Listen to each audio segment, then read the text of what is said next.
Berdoa dalam hati mulai. Berdoa selesai.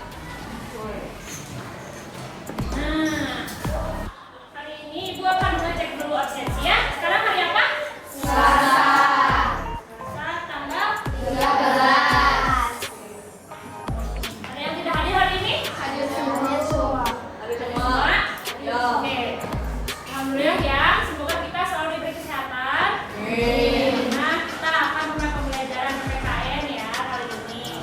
Sebelum mulai pembelajaran, kita lihat dulu kerapihannya. Silakan berdiri. Nah, coba Ibu mau lihat dulu bajunya rapi. Oke. Terus lihat bukunya. Ada yang panjang atau gimana nih? Bagus ya, harus dipertahankan. Coba lihat ke sekeliling kelasnya. Ada sampah tidak? Coba lihat. Ya, supaya menambah lagi semangat kalian, ayo kita bernyanyi lagu wajib nasional Satu Nusa Satu Bangsa.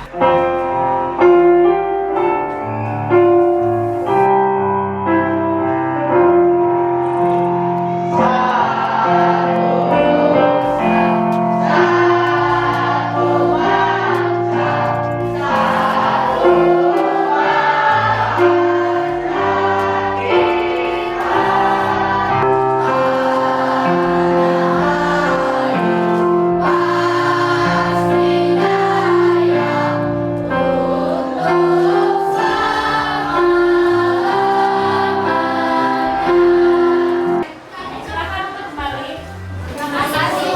Apa hubungannya lagu Satu Nusa Satu Bangsa dan nanti materi yang akan dilaksanakan? Jadi kan kita yaitu generasi penerus bangsa. Dulu kan banyak para pahlawan yang memperjuangkan kemerdekaan Indonesia. Jadi mereka itu punya semangat nasionalisme dan patriotisme yang tinggi.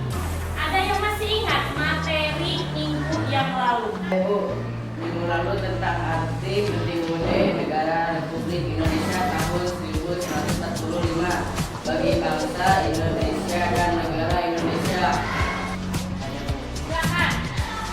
Undang-undang dasar itu sangat penting, Bu, karena kedudukannya sebagai hukum yang paling tinggi dan fundamental sifatnya di negara Indonesia.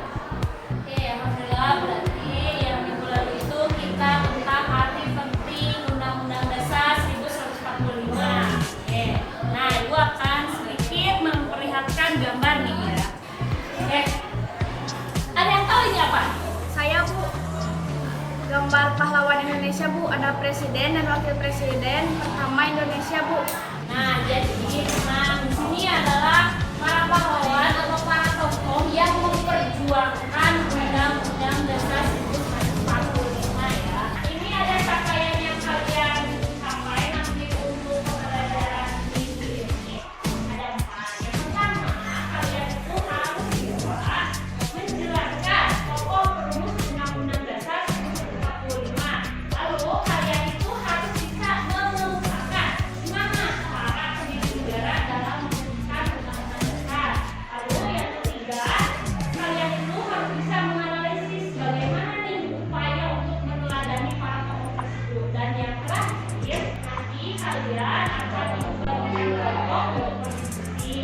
Jadi kalian harus bisa menyajikan hasil telaah satu persatu peran tokoh perumus Undang-Undang Dasar tahun 1945. Nah, manfaat mempelajari pembelajaran kali ini ada 2. Yang pertama itu menumbuhkan kesadaran berkonstitusi, dan yang kedua menghormati jasa para pahlawan yang sudah merumuskan dasar negara.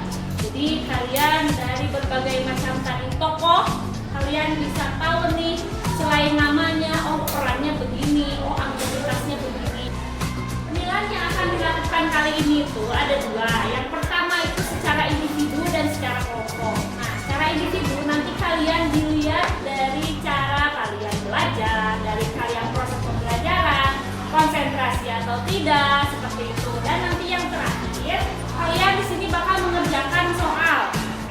Bawa HP kan? Oke, nanti mengerjakan soal pakai Google Form. Oke. Nah, yang terakhir nanti kan tadi Ibu udah bilang ada diskusi, jadi secara berkelompok penilaiannya siapa yang bertanya, siapa yang menjelaskan materi, dan juga ada yang memberikan tanggapan, itu dinilai ya. Ini nilainya dari hal penilaian kelompok. Oke, Ibu akan menjelaskan materi dulu ya. Peran pokok rumus Undang-Undang Dasar yang Tokoh para pendiri negara Indonesia merupakan putra dan putri terbaik bagi bangsa yang memiliki kemampuan visi dan misi ke depan untuk kebaikan bangsa Indonesia. Jadi, apa sih peran tokoh itu yang kalian lihat tadi gambarnya? Bagaimana untuk bisa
sebagai siswa, kalian sebagai warga negara Indonesia, sekarang kalian harus bisa mempertahankan negara Indonesia dengan cara apa tadi? Akhlaknya harus bagus, belajarnya harus terus rajin. Untuk apa? Pertama, menggapai cita-cita secara pribadi. Dan yang kedua, kalian meskipun sudah mendapat pekerjaan, kalian diakui oleh negara, oh kalian dapat gaji, kayak gitu ya. Terus selain itu, kalian juga harus bisa berperilaku baik, ya. Baik dalam artian di sini kalian berbahasa yang santun, bersikap yang baik dan lain sebagainya. Oke, Ibu akan memperlihatkan sebuah video dan gambar. Coba kalian amati ya.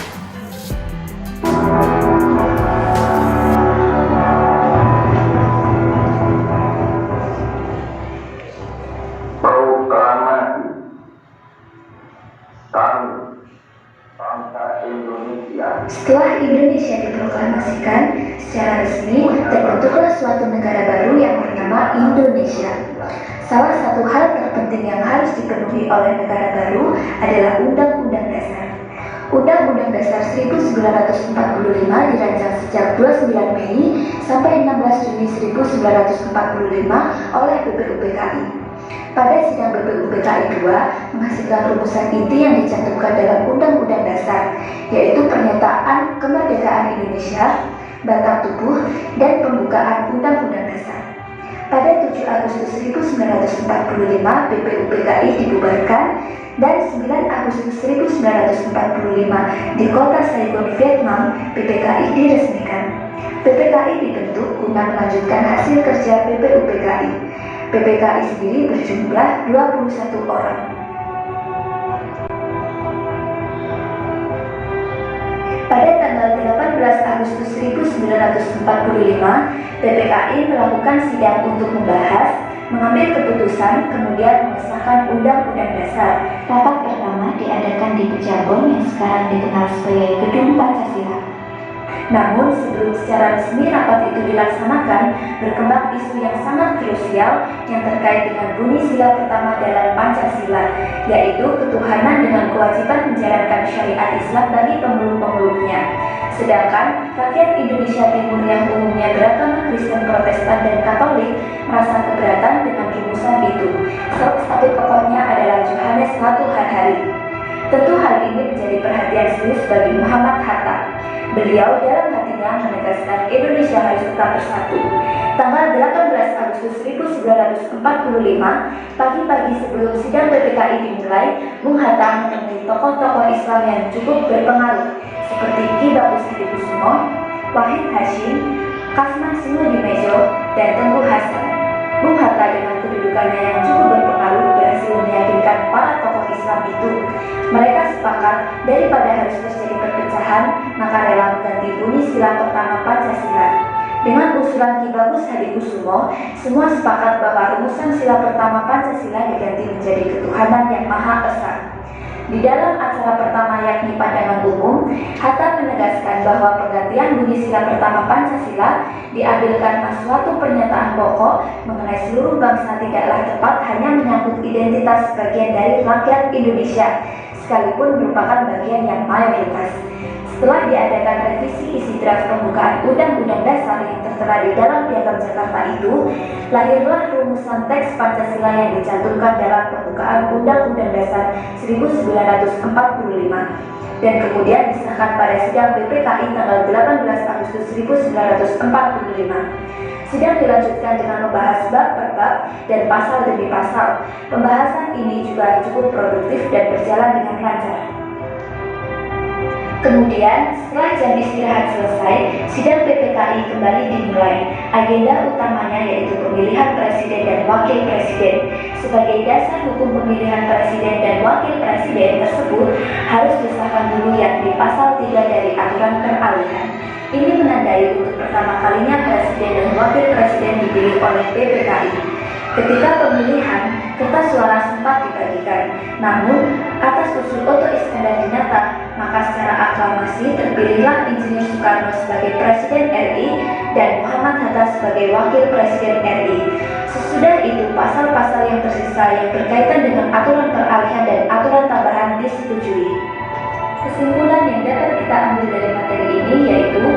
Sidang PPKI tanggal 15 Agustus 1945 dan singkatnya keputusan yaitu mengesahkan UUD 1945, menetapkan Insinyur Soekarno sebagai Presiden RI dan Muhammad Hatta sebagai Wakil Presiden RI, serta membentuk Komite Nasional Indonesia Pusat.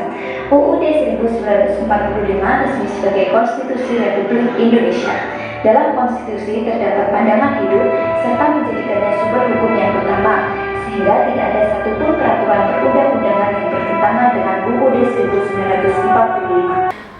Ini gambarnya ya. Sampai di sini ada yang mau menanggapi video dan gambar? Ya Bu, di dalam video tersebut terdapat protokol yang sedang mengesahkan UUD tahun 1945 ketika sudah kemerdekaan. Oke, bagus ya jawabannya. Ada yang mau menanggapi lagi selain video? Saya Bu, Ya. gambar itu merupakan gambar sidang PPKI pada tanggal 18 Agustus tahun 1945 dan banyak para pahlawan yang mengikuti sidang tersebut. Oke, bagus ya jawabannya. Tepuk tangan dulu dong. Oke. Membagikan 5 kelompok. Kelompok pertama Egi, Falah, Keira, Neni. Kelompok kedua Gio, Fahmi, Hanifah, Devia. Kelompok 3 Ibnu, Rizkia, Ulfa, Sifia, Sani. Kelompok 4 Hafiz, Fania, Reisha, Aruni. Kelompok 5 Hadi, Wilda, Zelia, Nikita. Silakan kalian untuk kumpul sesuai kelompoknya ya. Ya Bu. Oke. Nih, Ibu ada beberapa gambar ya. Silakan perwakilannya untuk maju ke depan.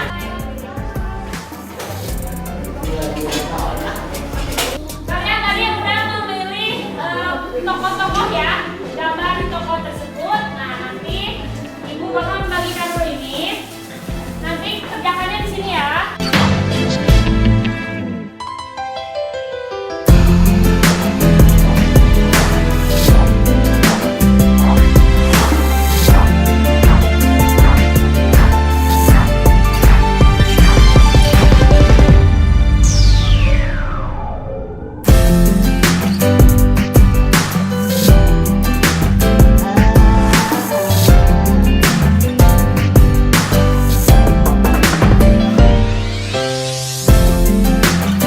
Coba lihat dulu ke depan.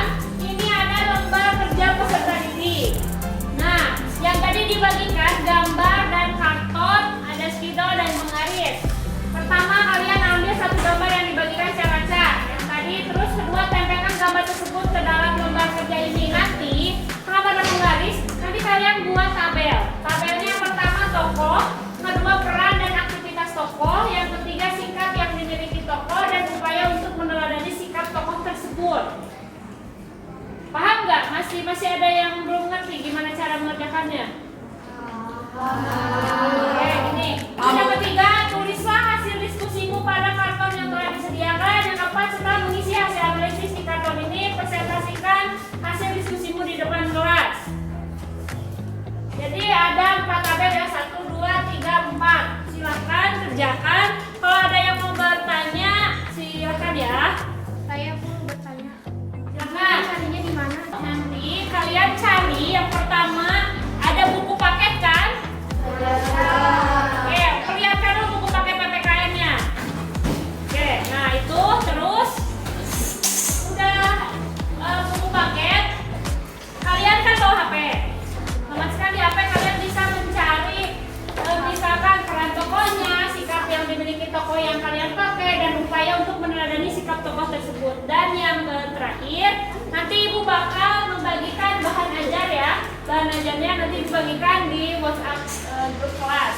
Oke, silakan untuk berdiskusi.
dan aktivitas tokoh. Sebagai anggota BPKI, sebagai Ketua Panitia Perancangan Keuangan dan Perekonomian, sebagai anggota pendidikan usul perumusan dasar negara atau Panitia 9 yang berhasil. Perumusan Piagam Jakarta memberi usulan tentang wilayah negara. Sikap yang dimiliki oleh tokoh ialah teladan, berbangsa dan bernegara, taat beribadah, berorganisasi, dan lain-lain. Upaya untuk meneladani sikap tokoh adalah jiwa kesatria, yakni kebesaran hati yang tidak menanggung balas dendam. Sekian presentasi dari kelompok 1. Bila ada kesalahan kata, mohon dimaaf. Assalamualaikum warahmatullahi wabarakatuh. Waalaikumsalam warahmatullahi wabarakatuh. Oke, silakan kelompok 2. Assalamualaikum warahmatullahi wabarakatuh.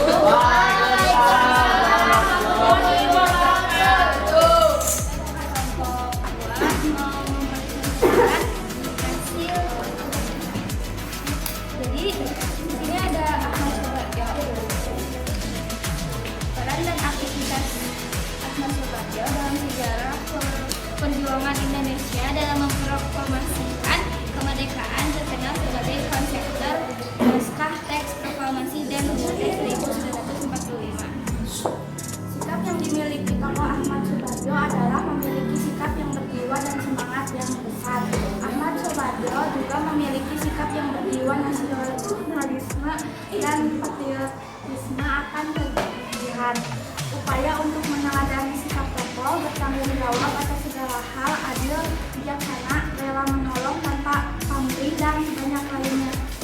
Sekian dari kita. Assalamualaikum warahmatullahi wabarakatuh. Waalaikumsalam warahmatullahi wabarakatuh. Silakan kelompok 3. Assalamualaikum warahmatullahi wabarakatuh. Waalaikumsalam warahmatullahi wabarakatuh. Sebelumnya perkenalkan dulu, kami dari kelompok 3 ingin mempresentasikan hasil tugas kami. Kami memilih satu gambar yang dipilih, yaitu insidensi. Peran dan aktivitas tokoh yaitu menyusun dan menandatangani dan membacakan proklamasi. Sikap yang dimiliki tokoh Indonesia Soekarno, pantang mundur dan juga tidak pernah menyerah. Upaya untuk meneladani sikap tokoh, pantang menyerah dalam segala hal. Sekian dari kami kelompok 3. Assalamualaikum warahmatullahi wabarakatuh. Waalaikumsalam warahmatullahi wabarakatuh. Oke, silakan kelompok 4. Assalamualaikum warahmatullahi wabarakatuh. Waalaikumsalam warahmatullahi wabarakatuh. Kami dari kelompok 4 ingin mempresentasikan membantu tidak peserta didik atau KPD. Tidak akan menang basa-basi, berdirinya saya di sini bukan karena dari kata kunci, tapi kita mempresentasi. Sebelumnya kita kenalan dulu, karena tak kenal maka tak sayang, tapi kalau udah kenal dan sampai selalu sayang. Jadi perkenalkan, nama aku Reisha. Aku ini aku Kamila. Jadi tokoh peran yang kita dapat adalah Prof. Dr. R. Supomo. Peran dan aktivitas Supomo duduk sebagai anggota Badan Penyelidik Usaha Persiapan Kemerdekaan Indonesia. Setelah BPUPKI dibubarkan dan dibentuk PPKI, ia juga sebagai Ketua Panitia Kecil, Perancang Undang-Undang Dasar, dan lainnya. Sikap yang dimiliki tokoh selalu memihak pada kebenaran. Upaya untuk meneladani sikap tokoh, 1. Jiwa dan semangat kemerdekaan, nasionalisme, dan patriotisme. 2. Jiwa dan semangat yang tegas dan berani membela negara Indonesia. Sekian dari kita. Wassalamualaikum warahmatullahi wabarakatuh. Waalaikumsalam warahmatullahi wabarakatuh. Oke, silakan kelompok terakhir, kelompok 5. Presentasi. Assalamualaikum warahmatullahi wabarakatuh. Waalaikumsalam warahmatullahi wabarakatuh. Kami Kami dari kelompok 5 akan mempresentasikan tentang MR Muhammad Yamin. Peran dan aktivitas Muhammad Yamin menyampaikan usulan mengenai bahan-bahan konstitusi di depan sidang pleno BPUPKI. Sikap yang dimiliki tokoh adalah sikap ksatria. Upaya untuk meneladani sikap tokoh adalah semangat dalam menuntut ilmu, sikap jujur, tegas dan amanah, bersungguh-sungguh dalam menggapai cita-cita. Sekian dari kelompok kami. Apabila ada kesalahan kata, wassalamualaikum warahmatullahi wabarakatuh. Waalaikumsalam warahmatullahi wabarakatuh. Oke, semuanya kita tepuk tangan dulu. Setelah presentasi, silakan ada yang menanggapi, berkomentar, bertanya, mau memberi masukan, silakan ya. Oke, Ibu beri kesempatan 3 orang penanya, 3 orang yang berkomentar. Silakan siapa yang mau. Ini menanggapi kelompok 1, apakah peran Muhammad Hatta dapat diterapkan dengan tidak? Bagaimana upaya bisa diterapkan untuk kita? Karena teladan berbangsa dan bernegara, saat beribadah, berorganisasi dan lain-lain. Dua kesatria yakni kebesaran hati yang tidak mengganggu balas dendam. Saya memberi masukan kepada kelompok yang tokohnya disebut Soekarno. Semangat apa yang memang harus kita pakai dari Soekarno untuk kita sebagai siswa? Soekarno memiliki semangat juang yang tinggi yang ingin untuk memerdekakan negara Indonesia. Semangat yang diterapkan oleh kita seperti belajar bersungguh-sungguh dan tentunya bermusyawarah mufakat dalam mengambil sebuah. Saya paham, terima kasih. Saya mengomentari kelompok 2. Beliau adalah konspektor naskah proklamasi, betul kan? Nah, upaya apa yang beliau ambil bisa membuat sebuah naskah tersebut? Secara identitas, Ahmad Soekarno adalah seorang cendekiawan terkenal belajar di luar negeri. Otomatis beliau bisa membuat naskah proklamasi dengan tumpah darahnya saat kejadian Rengas Dengklok bersama Soekarno dan Bung Hatta. Itu pertanda upaya yang dilakukan sangat berpengaruh untuk kemerdekaan negara Indonesia. Oh begitu, saya puas dengan jawabannya, terima kasih.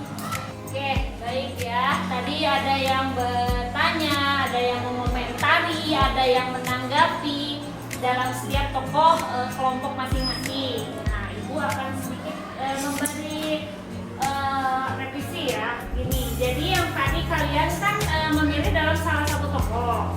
Nah, peran dan aktivitasnya jelas sudah terlihat, sudah banyak dimasukan, dan juga sikap yang dimiliki tokoh. Minimal ada yang disebutkan satu, dan itu salah satunya ini. Misalkan contohnya bisa nasionalisme, bisa patriotisme dan lain sebagainya. Terus upaya untuk meneladani sikap tokoh tersebut, bagaimana nih di kehidupan sehari-hari kalian? Apa yang diambil dari peran itu? Apa yang harus diterapkan untuk saat ini? Oke, mengerti? Mengerti. Oke, sebelumnya ayo kita berdiri dulu. Semangat! Semangat! Oke.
Ya. Ada banyak tokoh atau pahlawan yang terlibat dalam perumusan dan pengesahan UUD NRI 1945 dalam sidang BPUPKI dan PPKI. Tentunya Insinyur Soekarno yang berperan sebagai Presiden pertama negara Indonesia dan membacakan teks proklamasi negara kemerdekaan Indonesia. Oke, kesimpulan yang bagus. Nah, hari ini kita refleksi dulu ya. Ada yang tahu manfaat atau apakah pembelajaran kali ini menyenangkan? Ada yang bisa menanggapi? Silahkan. Saya Bu, manfaat untuk kami jadi tahu peran-peran tokoh perumus Undang-Undang Dasar. Bahkan dengan segala upaya mereka akhirnya kami terbuka dengan terus semangat belajar di sekolah. Tidak hanya mengajar nilai, tapi kita harus bisa mempertanggungjawabkan apa yang kita ketahui. Oke, bagus ya, bisa memberikan pendapat. Dan selanjutnya ada yang bisa kalian utarakan sikap selanjutnya untuk pembelajaran kali ini? Saya Bu, Ya. dari kedepannya kita sebagai pelajar patut meneladani jasa para pahlawan terutama perumus UUD yang tadi dipresentasikan, apalagi kita harus mempunyai dan menggapai cita-cita yang ingin dicapai. Untuk minggu depan, karena pembelajaran PPKN ini sudah selesai dan materinya sudah beres pada semester ganjil ini, untuk minggu depan kita membahas kisi-kisi penilaian akhir semester ya. Oke, kita bahas tuntas karena nanti ada 50 soal untuk 2 minggu ke depan untuk PAS, PPKN ya. Persiapkan ya. Oke, pembelajaran selesai. Boleh kalian bereskan dulu bangkunya. Dan untuk yang memimpin silahkan. Oke, bereskan dulu aja bangkunya. Duduk siap. Siap. Sebelum pulang, mari kita berdoa dengan kepercayaan masing-masing. Berdoa dalam hati, mulai.